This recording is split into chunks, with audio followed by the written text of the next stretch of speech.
Hello, everybody, and welcome back. Today we are joined once again by Ambassador Chas Freeman, a former Assistant Secretary of Defense and Ambassador to Saudi Arabia. Chas, welcome back. Thank you. Good to be with you, Pascal.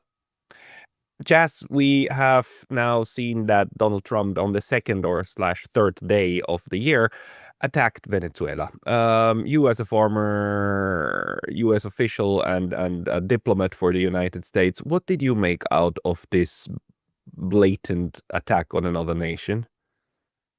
Well, I think there are several dimensions to this that need to be explored. One is, of course, this was a meticulously planned information campaign, disinformation campaign, a lot of accusations against Venezuela, most of which had no substance.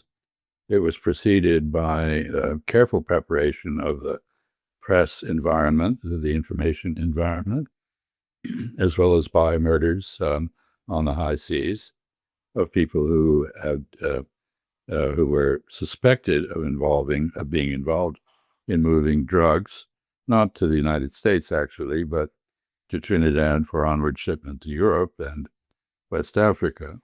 But quite an elaborate story was developed in the media.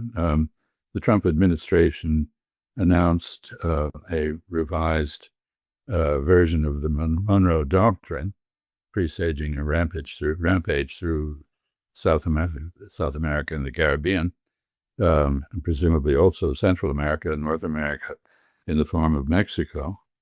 All of this was quite out in the open.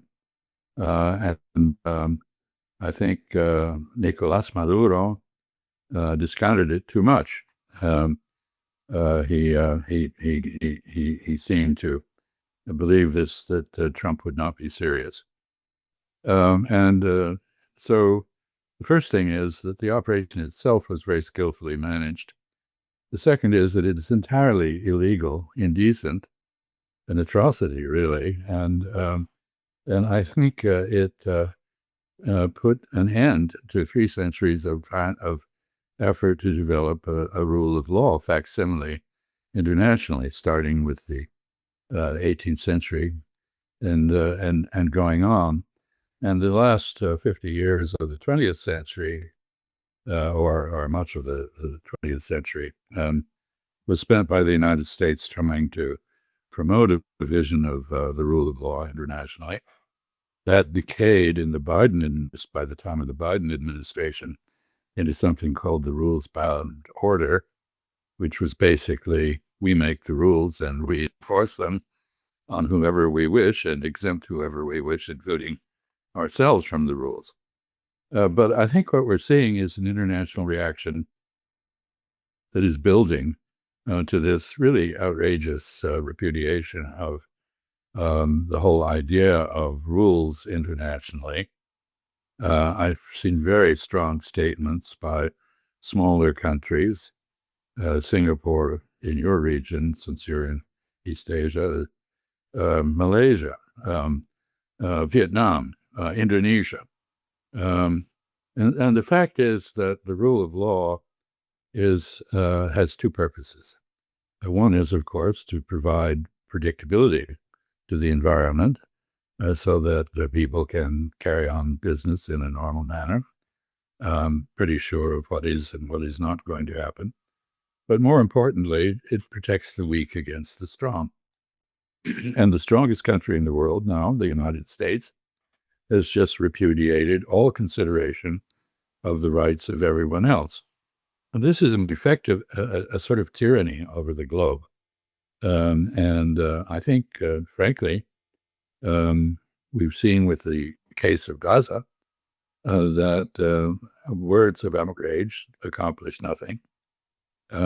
If this is not, if the United States is basically not subjected to sanctions by the global majority, pays a price, particularly for its business elite, I think what we're looking at is a horror. I see that Mette Frederiksen, the Prime Minister of Denmark, is once again under threat from Trump about Greenland. Where does this stop? Trump came into office claiming Greenland. He's also laid a claim to Iceland, remarkably. I don't see how the European relationship with the United States survives this kind of thing. What happens to NATO? What happens to the EU? Who stands up to this bully? I think it's this is a Zeitenwende if there ever was one. I haven't even mentioned Panama.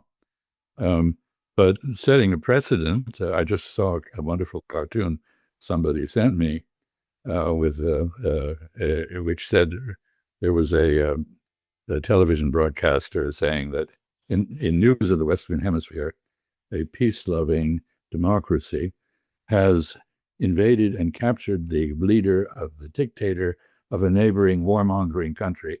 And it shows the Canadian Royal Mounted Police hauling Donald Trump off. He's just set a precedent which can be applied to him. That is to say, if a leader is regarded as intolerable in his behavior, now others can take action. And somebody pointed out, what is the justification that Trump used here was that, which was fictitious for the most part, about drug production in Venezuela. The Mexican government could easily answer, since it's failed totally to get any diplomatic response to its repeated requests to stop the flow of weapons from the United States into Mexico, which are used by the drug cartels there to terrorize Mexican society.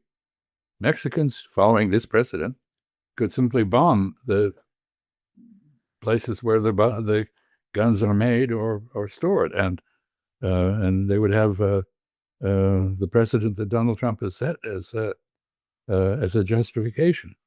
So I think this has huge implications, not just for Venezuela, and there are a number of other aspects of this that are quite absurd. It's very clear that Donald Trump expects Delcy Rodriguez, who is the constitutional successor as acting president to Nicolas Maduro, in his absence, now that he's incarcerated in New York, that they expect that because she had a major role in partial repair of the Venezuelan petroleum sector from extremely bad management under Maduro, and she revived Venezuelan oil production to a considerable extent, that this means she can be bought to help American oil companies. She can be enticed to cooperate with the United States. And so she's being subjected, on the one hand, to blandishments. If you cooperate and run Venezuela to our satisfaction, we will leave you alone and our companies will invest and everything will be wonderful for a while anyway. Of course, if you do that kind of deal with a mafioso, it doesn't last. So that's, on the other hand, she's being told, well, if you don't cooperate, your fate will be worse than Maduro's. So this is, again, a mafioso approach to managing relationships. A final note, I just would say that there's a lot of absolute nonsense in the media. There's a report that 20 plutocrats from Wall Street are headed for Venezuela to investigate oil investment opportunities. I wouldn't want to be one of those guys, given the probability that there will be armed opposition in Venezuela to this kind of thing. But quite aside from the danger that any American oil company investing in Venezuela is likely to face from guerrilla action, I think it has to be said that, I was ambassador to Saudi Arabia. At one point, I read that people had advised Henry Kissinger in an earlier era to send the military in to take over the oil fields the operations of Saudi Aramco, and I just had a good laugh. If you know anything at all about modern petroleum industries, extractive industries, they're enormously complex. They require great expertise. They require years to revive production. There is no immediate payoff from this under any circumstances, even if the security situation permits companies other than Chevron, which has been there all along and cooperative with the regime in Venezuela, to enter the Venezuelan market. So I think this is Looney Tunes. This is complete lunacy, and it needs to be stopped. And is the world going to do something, or are we just going to do the usual European thing of, wringing your hands while sitting on them, which is an uncomfortable position, but it's about all Europeans do these days. Well, I mean, that's I think the Swiss position, if I understand their statement. They are not happy with what happened, but they are not even willing to mention that the United States did the infringement.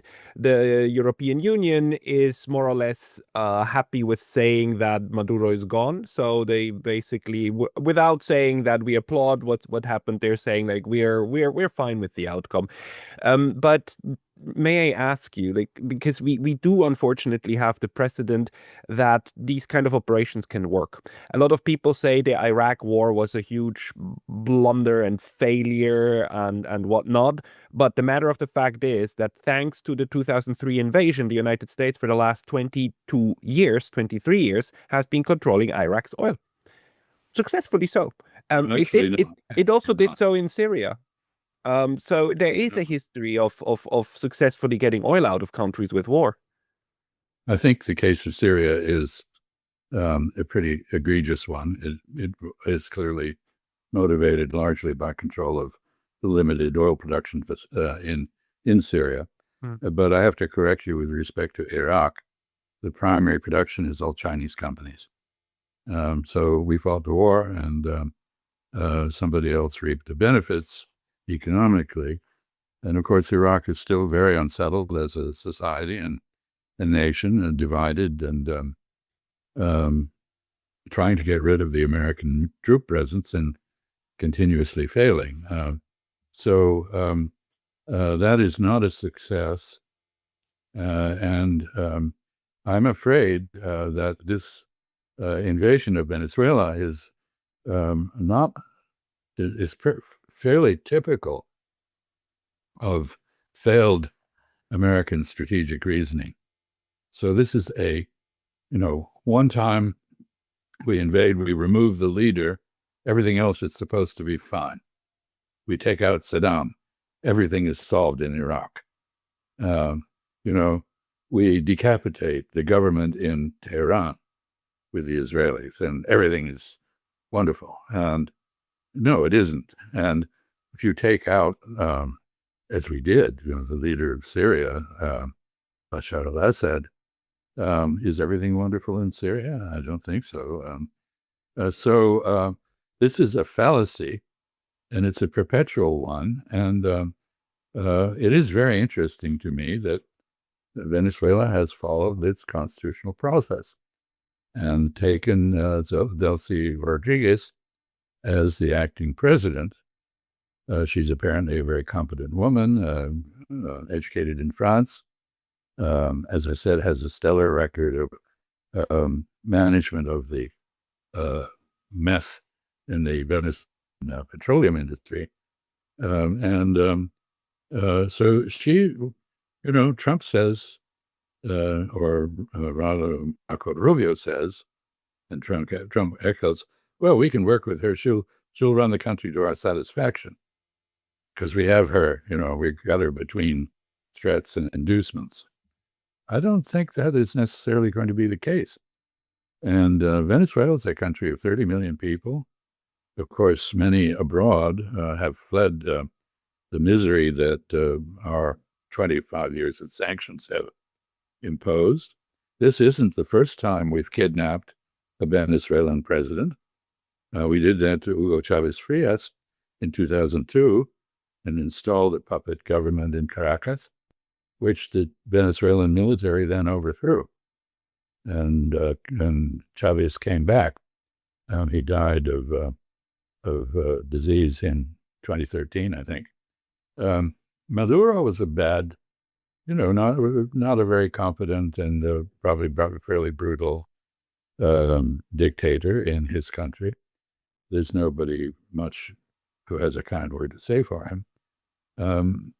But a man who is totally illegitimate does not arm 4.5 million people with rifles in a people's militia. So I think the problem of legitimacy that we claim, well, he wasn't legitimate and so forth.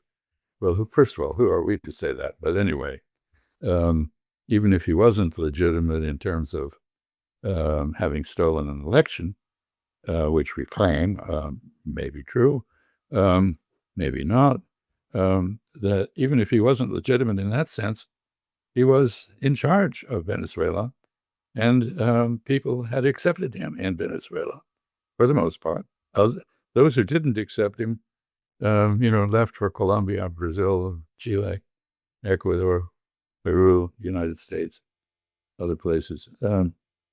So I think this is far more complicated. I basically would sum it up as saying the dog has caught the car. Yeah. Now what?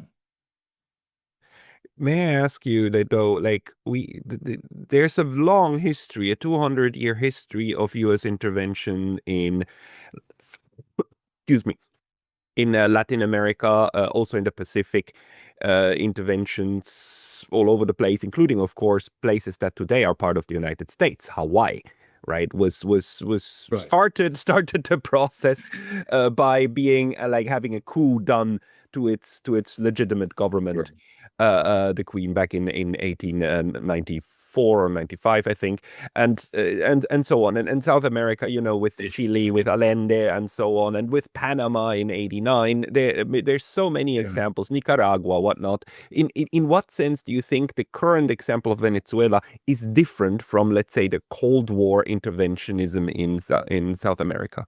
Well, you're right. It's 130 years of intervention. The United States spent the first 100 years of our independence proclaiming that we would never behave like the British and invade everybody. And then we did. And you're quite right. We started by overthrowing the Hawaiian monarchy. We then went on to a war with Spain, which gave us the Philippines and Puerto Rico and Guam. That was the start of that was actually under McKinley and Roosevelt. However, Woodrow Wilson, the great avatar of democracy, was by far the worst, invading Mexico, Nicaragua, Honduras, Guatemala, and of course, picking up on the Roosevelt intervention that created the state of Panama, which had been part of Colombia. We separated that to our advantage. We occupied over the course of the 20th century places like Haiti for about 30 years. It didn't do the Haitians any good, as you can see from their condition today. We had the same thing in Nicaragua that produced a Somoza dictatorship. We did this in the Dominican Republic. We both installed and then removed Trujillo, and so forth and so on. So we had it's a sorry record, but it should teach us something. These interventions did not solve any problems. They did not create democracies, better societies, richer societies. They were very good in the case of, for example, Guatemala, in the overthrow of Jacobo Arbenz.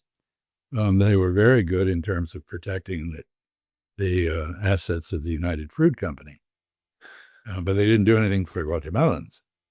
And on top of everything else, we have an unholy relationship with various right-wing elements in particularly Central America. Trump just pardoned the former president of Honduras, who had been convicted of an incredible trade in narcotics with the United States. At the same time that he's accusing Maduro of doing something, he's pardoning someone who actually did what he's accusing Maduro of doing, mostly falsely. Final note here. Of course, the U.S. is asserting jurisdiction over Maduro. The Vienna Convention gives absolute immunity to a head of state or government, so this is completely illegal under international law. But this is taking place in the Southern District of New York, which is the most corrupt judicial system in the entire United States. And it will be very interesting to see the trial, because if you read the indictment, it's basically a political speech with a lot of ideological baloney.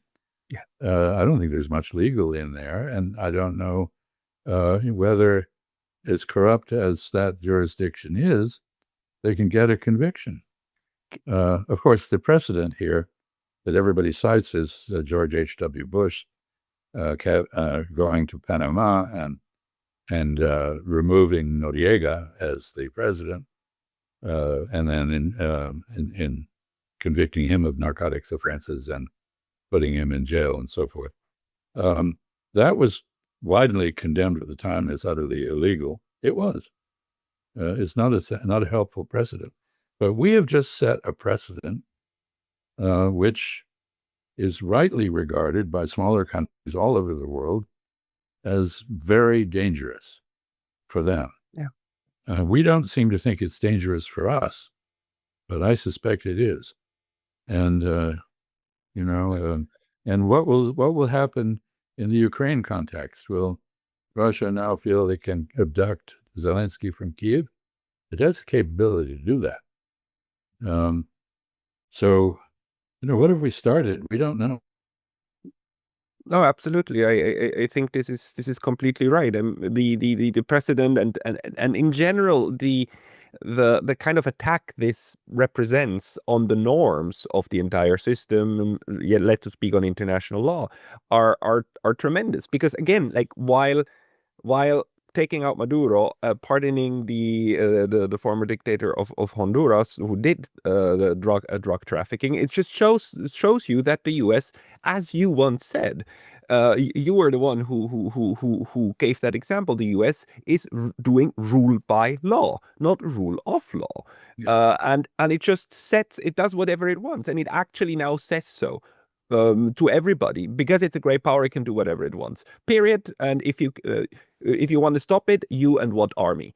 That's I mean they're literally saying it's literally that one. But I have one question, which is the weirdest thing about this legal case, because it also shows how legalistic the United States is, right? It's a country that's used to use a legal system against others, right? There's one charge against Mr. Maduro that by any stretch of imagination just doesn't make sense to me. Possession of automatic fire weapons. Yes. But possession, even if he possessed that in Venezuela. In what sense is that a crime under U.S. law? I just don't understand how that ended up in there. No, because the Trump administration has come up with a wonderful finesse of the issue. So if you invade a country and then people have machine guns and they shoot at you, they are violating the law because they are attacking you. You see? So you invade another personnel being shot at, that's they counterattack. That is an offense, you see. And in Afghanistan, we suspended the Geneva Conventions and we invented a new category called enemy combatant, which didn't require the rights of prisoners of war that are conferred by the Geneva Convention. So the Red Cross, had no access to people in Guantanamo and the Bagram Air Base in Afghanistan and so forth and so on. Anyway, there's been a steady progression in the suspension of respect for the rule of law, international treaties, conventions, the UN Charter, and it has been spearheaded by Israel, which has violated every aspect of international law with complete impunity, because my government my country has protected it and provided it with impunity. And we've now come to the point where we are emulating the complete lawlessness that the Israelis have shown. Yeah. I go back to the point. Gaza shows that rhetorical outrage is not enough. Yeah. You actually have to do something. And Israel has suffered no penalty for its genocide in Gaza. It is suffering no penalty for its illegal settlement of the West Bank and the eviction of Palestinians from their homes.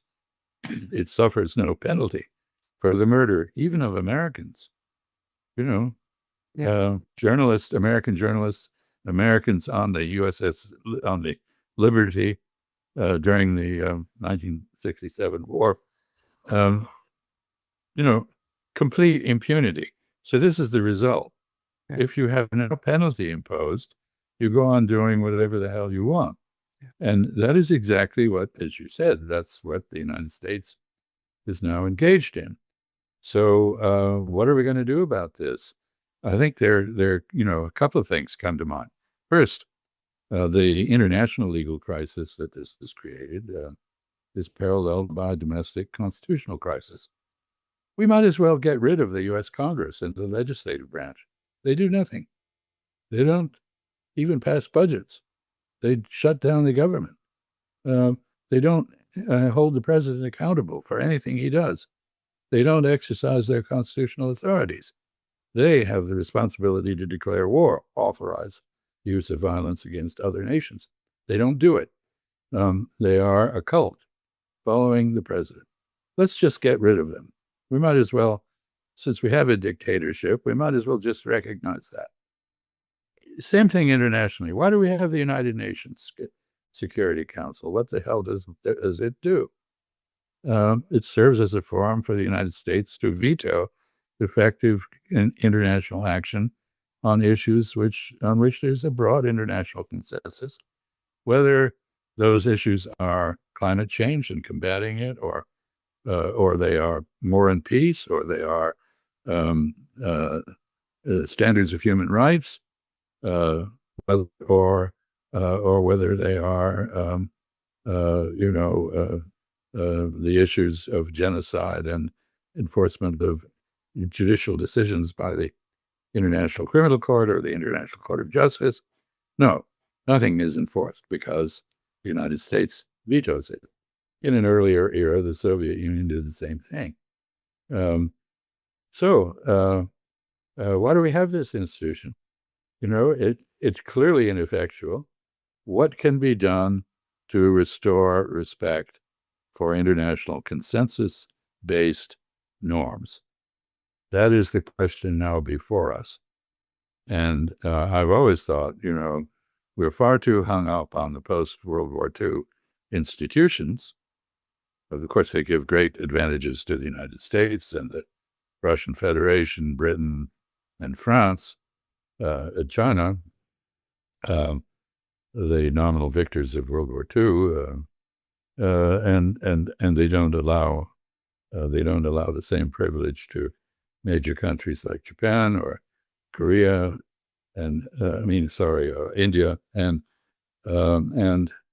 so the system isn't working. Yeah. So what are we going to do about it? Are we just going to let it continue not to work as the entire edifice of human decency that the West rightly claims credit for creating over the last 3 centuries is crumbling? What do we do? How about the following? How about we change Article 51 of the UN Charter and we remove the right to self-defense? Because with this right, every single attack on a foreign country has been justified. Every single one. Just remove it. Countries will self-defend them anyhow. They will do that, but let's remove the legal right to do so. I don't know. Actually, that right of self-defense was also deformed by the Israelis, who claimed a right of preventive defense. Yes, that's why we need to get rid of self-defense in the first place. Well, we need to rewrite a lot of rules. That is one of them. But I'm talking about the institutions that are supposed to enforce the norms. We don't have them. So here's my proposition. If the existing institutions don't work, then convene ad hoc conferences and make the rules among the people who attend the conferences. So if the United States doesn't want to attend the conference, fine. Let the United States do what it wants. But among the other countries, maybe starting with the BRICS as a kernel or some other group, I look at votes in the United Nations General Assembly, and I find, on a resolution proposed by, which is basically proposing motherhood, you have 3 votes, either against or in favor, depending on which side you're on: the United States, Israel, and Argentina. That's it. Maybe you get Nauru and the Marshall Islands and a couple of other places added in there, but even they often abstain rather than stand with. So then you have 149 countries or 157 countries who are voting for something, and you have this little minority that's voting against it, and nothing happens. So the resolution is nugatory. It has no effect at all. What kind of system is this? And so I'm saying what Trump has done is expose the utter hollowness to which we have gone. And this means we need to take action. So there should be a discussion about that, instead of, a discussion about how wonderful the military operation was, or how brilliant the CIA's bribery of people around Maduro was, or how wonderful the stealth drones were that spotted Maduro's location. By the way, about 40 people apparently died in the attack on his to capture him, and a lot of other people were injured. And this wasn't a bloodless operation. But anyway, that's not the right topic. The right topic is, how do we restore some decent respect for norms that we all, in the abstract at least, agree with? I mean, but your idea of a conference is very good. I mean, these create the new. I mean, BRICS is already on working on creating a new consensus, new norms, right, outside, and also new infrastructure that can be used. This will still take years, but one of the things that I think gives me hope is to see that even when we fail, we try again, right? We tried with the League of Nations to solve the war issue. We failed. We try with the United Nations. Obviously, we failed, but we try, right? So the question then is, like, if you copy paste it, if you can copy paste just part of the UN, of the experience of the UN, the part that worked best or is most, well procedurally is most useful, which part would you copy and then paste into that conference in order not to reinvent the wheel again with the mistakes from before? Well, I think you're right to focus in that context on the right of self-defense. There are other issues. The word terrorism is thrown around with wild abandon, but it doesn't really mean anything. I mean, and there are issues that need to be addressed. When I say ad hoc conferences, by the way, as an American, it distresses me enormously to have to advocate this kind of thing, isolating my own country, ostracizing it, because it has become an outlaw, which is what it is. And so what do you do with outlaws? You let them ride around in the wilderness if they want to, or you organize a posse and you go after them. But I think when I say ad hoc conference, it doesn't have to be universal. You could start with the reaffirmation of norms in a region. You could take, if you want, there are ideas out there. Of course, they're dismissed because of geopolitical considerations. China's put forward a set of ideas about a community of shared destiny and various rules about international security, which are very consistent with the Westphalian order and with the genius of the UN Charter in that regard. I mean, I think the Westphalian order is now destroyed. If one country can change the leadership in another, it will, on grounds that are largely manufactured disinformation rather than, even if they were true, why should anyone have that right? I mean, that's what the Treaty of there was no Treaty of Westphalia, but the various agreements of Westphalia accomplished, and we've just undone it. Cuyo religio is gone. And so ideological struggles apparently are no longer relevant. I mean, so we have Donald Trump overthrowing the government in Caracas and then saying that the Nobel Prize winner, whom the CIA basically maneuvered into that position, doesn't have the respect of Venezuelans and therefore shouldn't be the governor of Venezuela. And this, we have Donald Trump saying Tony Blair should run Gaza. This is not, that is neocolonialism. This is just imperialism. And it involves an oil grab. So the Europeans are so embarrassed by that they talk about, well, you should, Carl Bildt says you should talk about democracy and freedom, but Trump doesn't give a fig about either. And we're losing both in the United States as I speak. Yeah, I mean, of course, the question is this part of the United States reestablishing itself as a imperial hegemon, or is it part of the decay of the U.S. empire and it's basically narrow singing while Rome is already burning, right? But and there are both interpretations of this out there. But the question remains: what can the rest of the world, which is the global majority, actually do against it? Because with Israel, we've learned we were not even capable of doing something against genocide, even though large parts, including China, absolutely detest what is happening there. But due to the structures in place, you're frozen, and that's what enables the genocide in the end. So how to unfreeze the system? So yes, it's the structural issues that we need to address. And let me say, for example, we have common problem, planetary-wide problems, for which we need a planetary solution. Yeah. And the UN has traditionally been the provider of those solutions, but now it's blocked from doing so, for example, on climate change.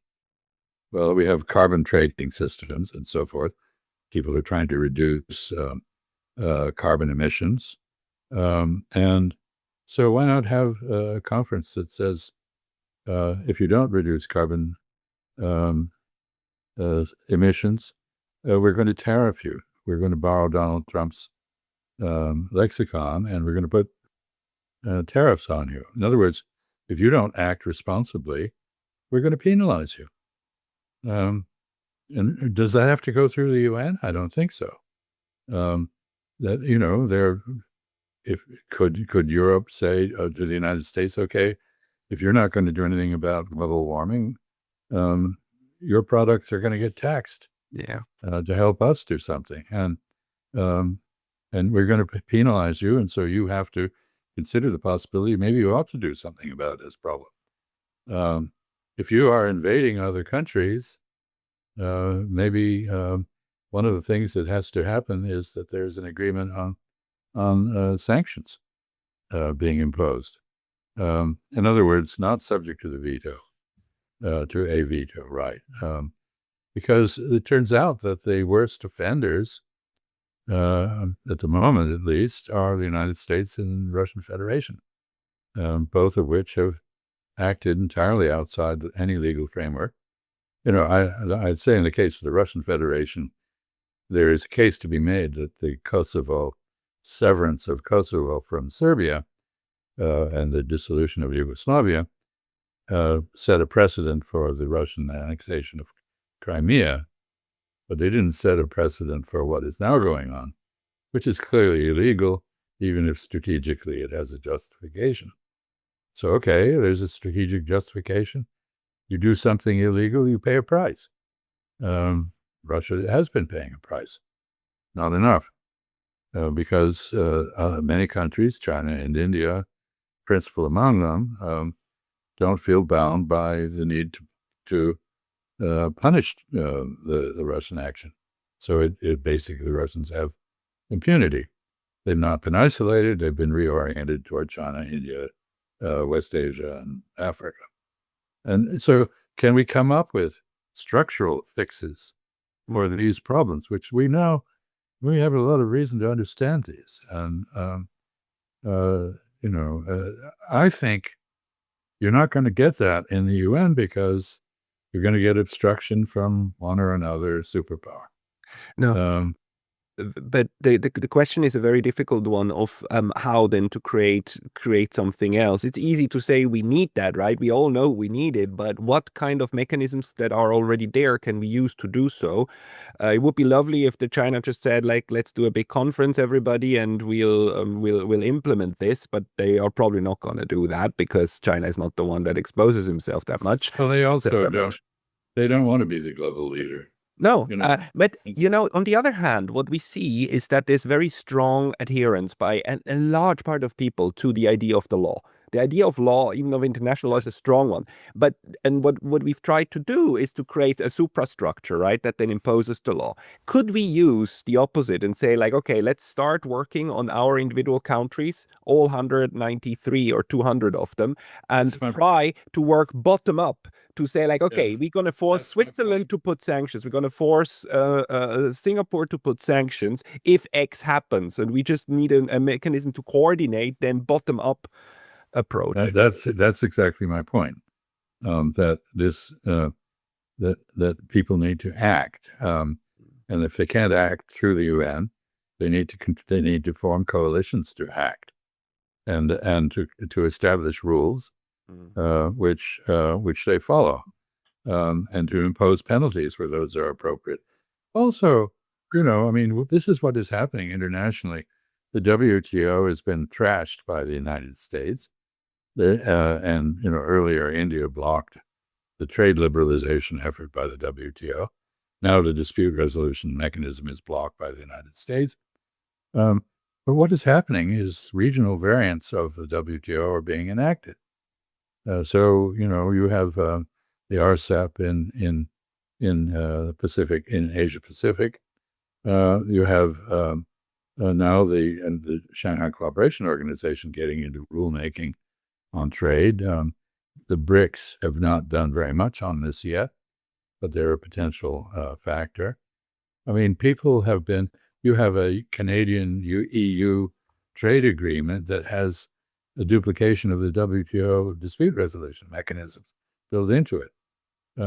You don't have to have everything on a universal basis, but you can't, the fact that it can't be done universally is used as an excuse for not doing anything.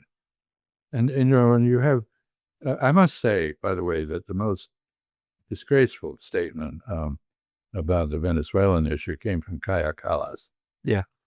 It is the most weaselly,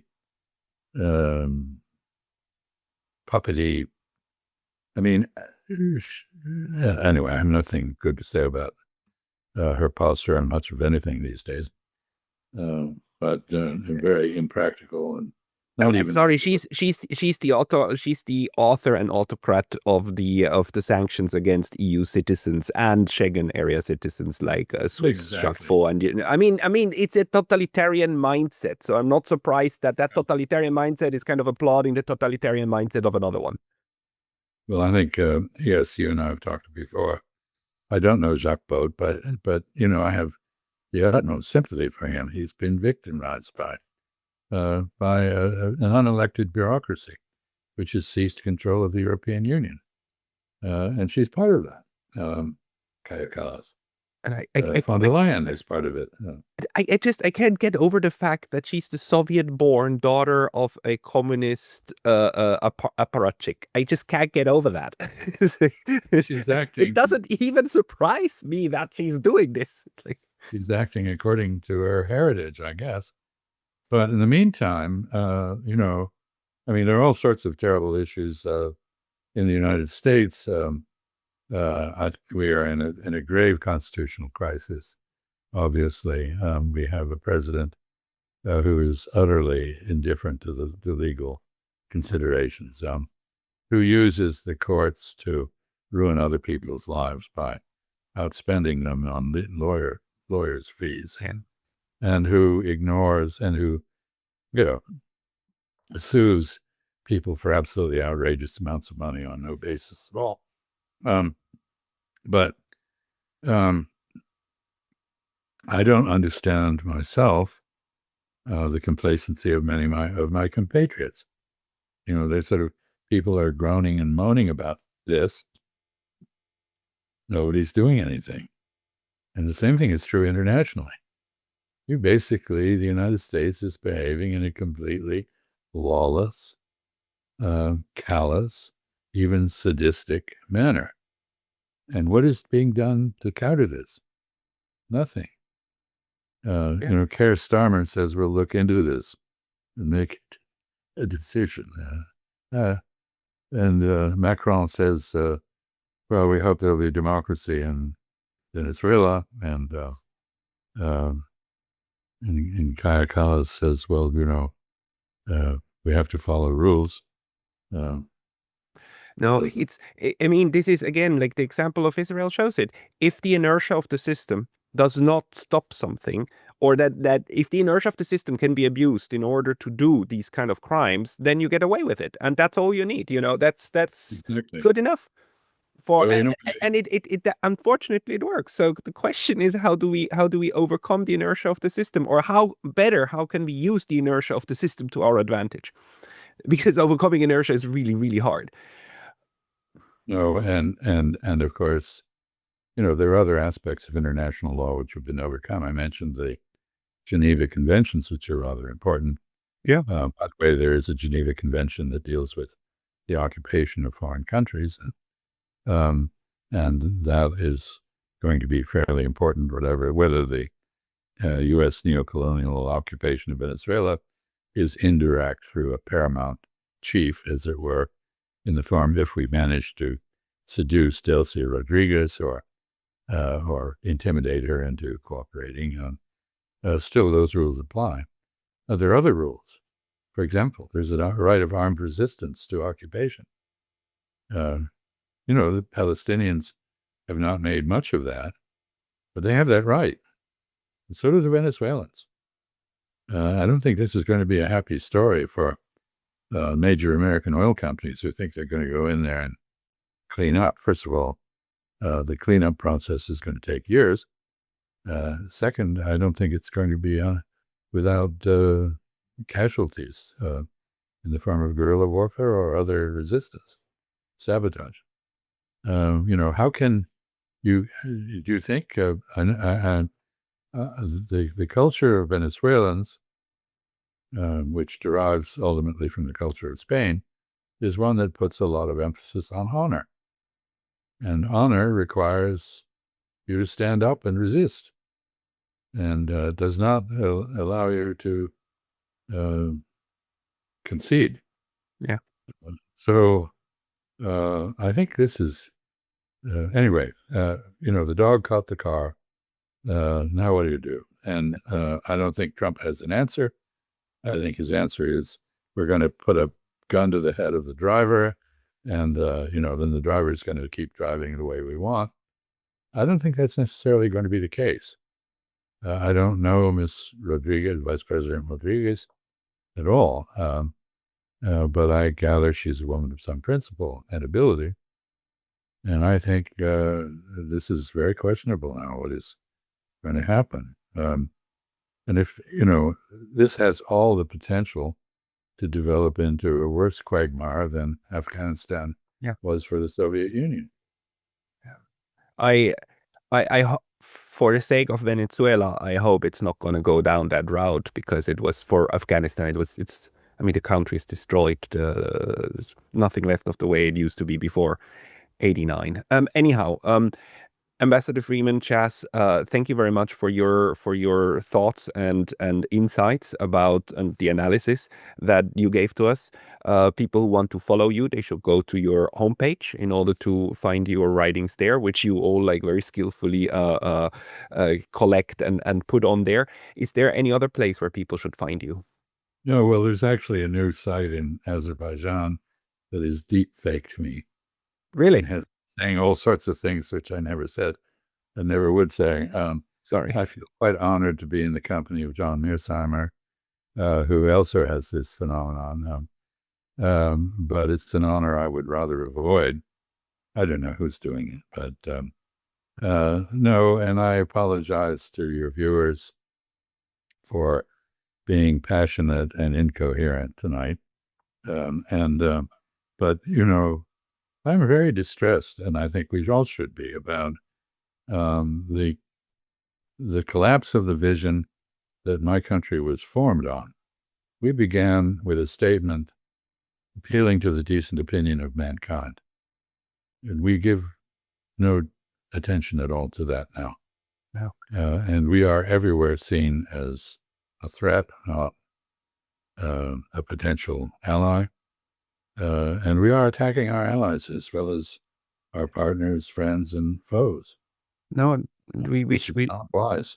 We should be distressed, you know, and I mean, we feel it. We feel that things are coming down left and right for the last couple of years. It reminds me of the feeling that I read, you know, when you look at literature from the turn of the century, you know, when people felt that things were changing and they were not changing in a good sense, and they were trying to do something against it. Let's not forget the two Hague peace conferences. 1899, 1907. That was an approach at doing something against what people could feel was not good. In the end, it collapsed in 1914, and now we understand why it did. And one day we will understand when it started collapsing in the 2020s. But right now, we're unfortunately before that collapse. And I pray to God that we can avoid it. I pray to God. There is no Bismarck. And that was the end of the European order when Bismarck was set aside. You may not like him. You may think he was unscrupulous in some respects, but he held everything together. He knew how to manage it. And when he was gone, really, Kaiser Wilhelm and others were not up to the job. And now I think, you know, we have an issue. You're in Japan, and you have a prime minister who's female and who aspires to be Margaret Thatcher, but I think is more likely to work out to be Liz Truss. Yeah. And, you know, so I fear that. Japan is an enormously important country, and if it is poorly led, everybody suffers. Yeah, no, and embroiling Japan in a war with China is very, very easy to do because you have the bases over here. I mean, it takes almost nothing. In any case, we will talk about this again, Chas, because the topic will stay with us, I think, unfortunately. But thank you very much for your time, and despite everything, Happy New Year. Happy New Year to you and to everyone else.